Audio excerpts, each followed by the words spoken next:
Toxic ಅಭಿಮಾನಿಗಳಿಗೆ ಅಲ್ಲ ಯಶ್ ಅಭಿಮಾನಿಗಳಿಗೆ one by one good news ಸಿಗ್ತಾನೆ ಇದೆ ಗುರುವೆ. ಅದೇನಪ್ಪಾ ಅಂದ್ರೆ, ಹಲೋ ಗುರುವೆ, ನಮಸ್ಕಾರ and welcome to my opinion YouTube channel. ಆ ಗುಡ್ ನ್ಯೂಸ್ ಏನಪ್ಪಾ ಅಂದ್ರೆ, ಇದೇ ತಿಂಗಳು 24ನೇ ತಾರೀಕು ರಾಮಾಯಣ ಮೂವಿಯಿಂದ ಟ್ರೈಲರ್ ರಿಲೀಸ್ ಆಗ್ತಾ ಇದೆ. ಅಂಡ್ ಈ ಮೂವಿಯ ಫಸ್ಟ್ ಪಾರ್ಟ್ ಬಂದು ದೀಪಾವಳಿಗೆ ರಿಲೀಸ್ ಆಗ್ತಾ ಇದೆ. ಮೊದಲೇ ಡೈರೆಕ್ಟರ್ ಹೇಳಿರುವ ಹಾಗೆ ಪಾರ್ಟ್ 1 ನಲ್ಲಿ ಕೇವಲ ರಾವಣನು ಸೀತೆಯನ್ನು ಅಪಹರಣ ಮಾಡುವ ದೃಶ್ಯದಲ್ಲಿ ಮಾತ್ರ ಯಶ್ ಅವರು ಕಾಣಿಸಿಕೊಳ್ಳುತ್ತಾರೆ. ಅವರ ಉಳಿದ ಪಾತ್ರವನ್ನು ಪಾರ್ಟ್ 2 ಗಾಗಿ ಸಸ್ಪೆನ್ಸ್ ಆಗಿ ಇಟ್ಟಿದ್ದೇನೆ ಎಂದು ಡೈರೆಕ್ಟರ್ ಹೇಳಿದ್ದಾರೆ. ಸೊ ಡೈರೆಕ್ಟರ್ ಈ ಸಸ್ಪೆನ್ಸ್ ನಿಮಗೆ ಇಷ್ಟ ಆಯ್ತಾ ಇಲ್ವಾ ಗೊತ್ತಿಲ್ಲ. ಆದರೆ ಇನ್ನೊಂದು ಗುಡ್ ನ್ಯೂಸ್ ಏನಪ್ಪಾ ಅಂದ್ರೆ, ಟಾಕ್ಸಿಕ್ ಮೂವಿಯಿಂದ ಒಂದು ಭರ್ಜರಿ ಗುಡ್ ನ್ಯೂಸ್. ಆಗಸ್ಟ್ 8ನೇ ತಾರೀಕು ಟಾಕ್ಸಿಕ್ ಮೂವಿಯಿಂದ ಟ್ರೈಲರ್ ರಿಲೀಸ್ ಆಗ್ತಾ ಇದೆ.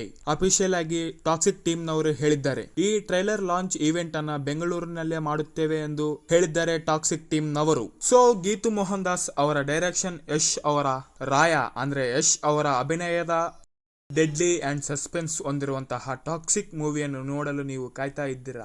ಅಂಡ್ ರಾಯಣ ರಾವಣನ ಈ ಎರಡು ಪಾತ್ರಗಳಲ್ಲಿ ನೀವು ಯಾವ ಪಾತ್ರಕ್ಕೆ ತುಂಬಾ ಮಾನ್ಯತೆಯನ್ನು ಕೊಡ್ತೀರಾ ಮತ್ತು ನೋಡೋದಕ್ಕೆ ಇಷ್ಟಪಡ್ತೀರಾ? ವಿಚ್ ಕ್ಯಾರೆಕ್ಟರ್ ಇಸ್ ಬೆಸ್ಟ್, ರಾಯ ಯಾರ್ ರಾವಣ? ಯಶ್ ಅವರ ಈ ಎರಡು ಮೂವಿ ಎಷ್ಟು ಕೋಟಿಯನ್ನ ಕಲೆಕ್ಷನ್ ಅನ್ನು ಮಾಡುತ್ತೆ ಎಂಬುದನ್ನು ಕಮೆಂಟ್ ಮೂಲಕ ತಿಳಿಸಿ.